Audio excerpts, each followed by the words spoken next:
Okay, this video just taking you westbound anyway on the 80. Just a few miles in back of me is Reno, Nevada. We're heading to the top of the Sierra Mountains right now, going through Truckee, and then on the downslope going into Sacramento. This can be kind of difficult in the winter time. You know, a few days out of the winter. You know, you might have to chain your wheels up or whatnot, but most trucking companies, and you know, if you go to your weather apps, you can see what the road conditions are like in the winter.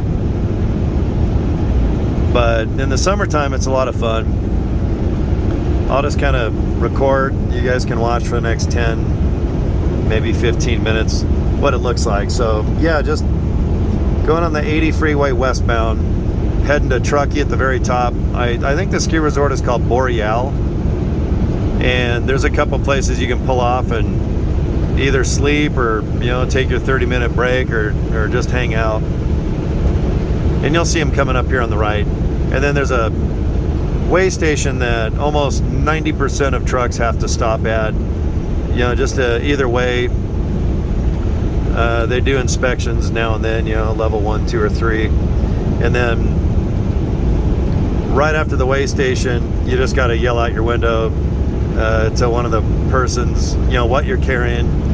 I'm empty right now, so explaining why I'm going up a steep hill and I can cruise at 55. Normally a lot of trucks are going slow, so if, you know, you got like 40,000 pounds on the back, it takes a little while to go up. And then going down, yeah, be careful. It's easy to get a speeding ticket, especially going in reverse way. And then once we get to the top where Truckee is, I don't think you even have to hit your throttle almost all the way to Sacramento, because it's straight down the whole way. Up on the left, you guys have all probably heard of the Donner family. I can't remember when that happened. It was like in the 1800s, wasn't it? Like 85 people tried to cross right where I'm driving right now, and they hit a bunch of snow, and it went pretty bad once they ran out of McDonald's and Burger King, man. You all know what they had to eat once they ran out of food. But yeah, Donner Lake is up here on the left in a little bit. If you're in a car, they have like a little, I don't know what you call it, like a museum, or, you know, just a point of interest where you can kind of read about it and see how much snow there was here, why they couldn't get their horses and wagons and all their cool stuff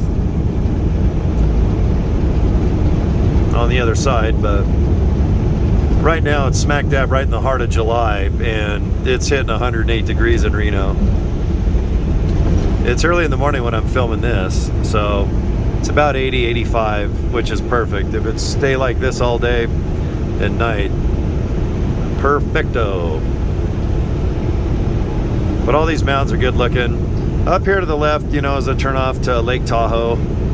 That's about as nice as you can get. So if you win Powerball and you have an extra 5 to 50 million in the bank, go check out Lake Tahoe for a place to kick back. You got, let's see, Gene Simmons, I know, has a home there. David Coverdale of White Snakey, and a bunch of other peeps.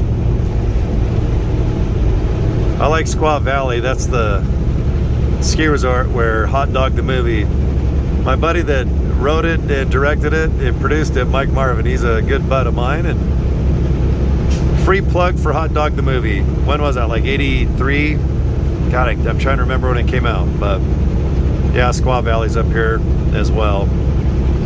You guys got to watch that movie. That's the best ski movie ever. Coincidentally, Shannon Tweed, who's now married to Gene Simmons, I just remembered, yeah, she's the hot tub girl with not much on.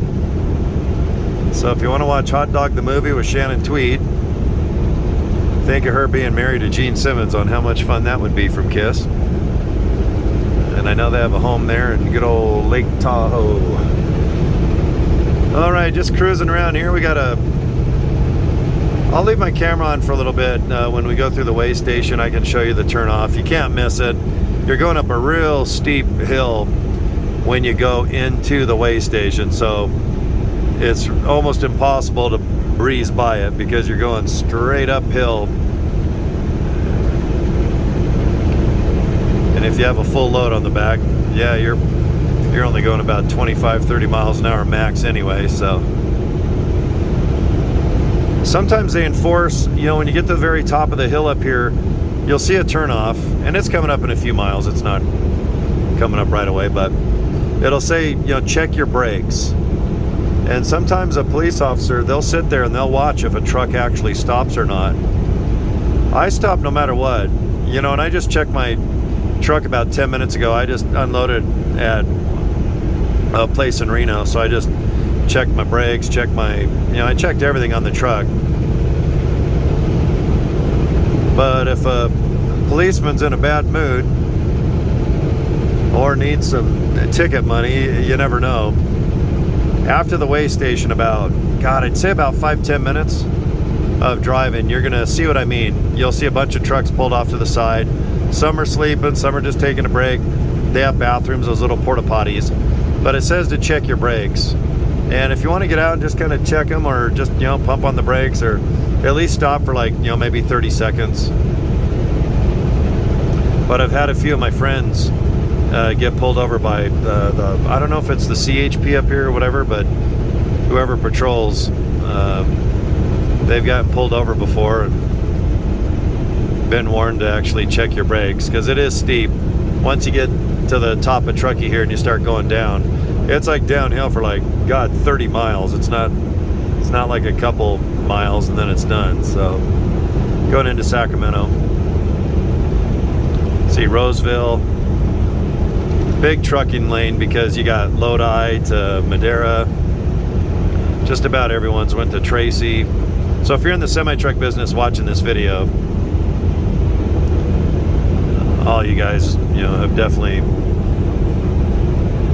partaken. Okay, you can see a police officer. He's there on the left, and there's a bunch of trucks behind me and stuff, and I'm going about 50, just a little over 55, like 57. But in California, almost every trucker does not like driving in California, and the main reason is because everywhere you go, if you're in a semi-truck, you got to go 55. There is no 60, 65, 70. You know, the highways, they just want you to go 55. In reality, you'll see most truckers going 60 to 65, but, or even faster, but they will give you a ticket.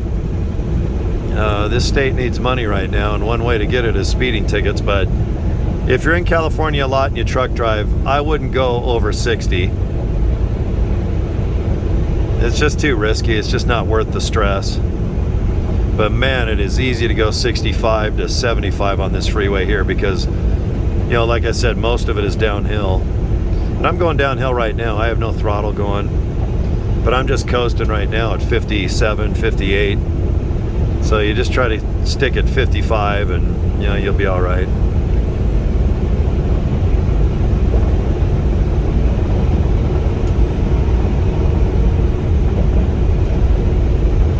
Mostly I just stick in the right lane, you know, even though I'm empty right now. I mean, this truck has enough power to go just as fast as a car, but I don't like to risk it. You saw there was a police officer, but you'll see this guy blowing by me. Like right now, I'm going 50 something, but, you know, he's blasting by like that's about 65 to 70.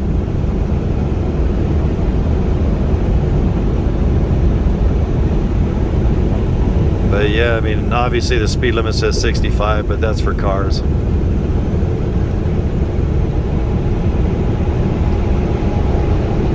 But it's tempting to go fast, of course. And the more you truck drive, you know what I mean. Some days you just, I don't know, you just drive the speed limit. Then other days you can't believe, you know, like half the day you're not paying attention or speeding. Sometimes you pass a weigh station. I mean, when you drive anywhere from 400 to 700 miles a day, it's easy to make mistakes. So if you're a new driver, just do the best you can. That's all you can do in truck driving.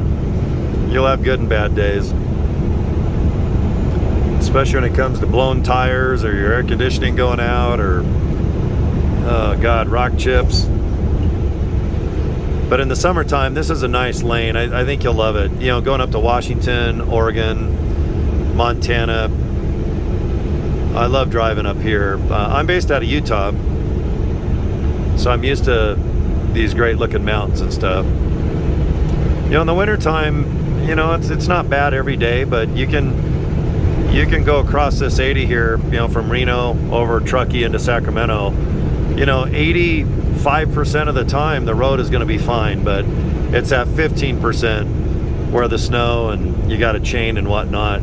Most trucking companies, you know, they let you decide if you have to chain or not. Some companies are mandatory, and which kind of sucks. But if you're a driver and you don't want to chain and you just want to kind of wait it out, I understand. Chaining a truck is, you know, the tires are one of the worst parts of the job, that's for sure. All right, well, like I said, this is a real steep hill. I'm just kind of cruising, even though I'm empty. But you know, if you got a big heavy load on the back, you know, you're not going to be going much more than really 30 miles an hour. But I'll just kind of film this video realistically, like I have a whole bunch of something on the back.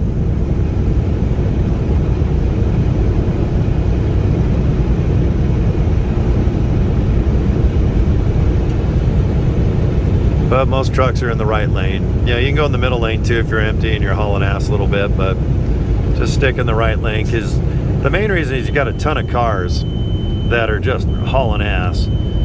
Okay, well right now I got a pre-pass, so it's ringing red. You can see it up there on my windshield, but this is it right here. Okay, so anyway, just, you know, just put on your signal and, you know, just go through the weigh station, and, you know, hopefully your weight is good and your inspection and your, you know, all your stickers are good and your tires. So all right, weigh station here, and then right after is a little inspection place. So all right, well, that's a little video just showing you Reno up to Truckee. Right after here is Truckee, and you guys can look it up. I'll start filming after I go through the weigh station here. All right, thanks for watching the video. I'll be right back.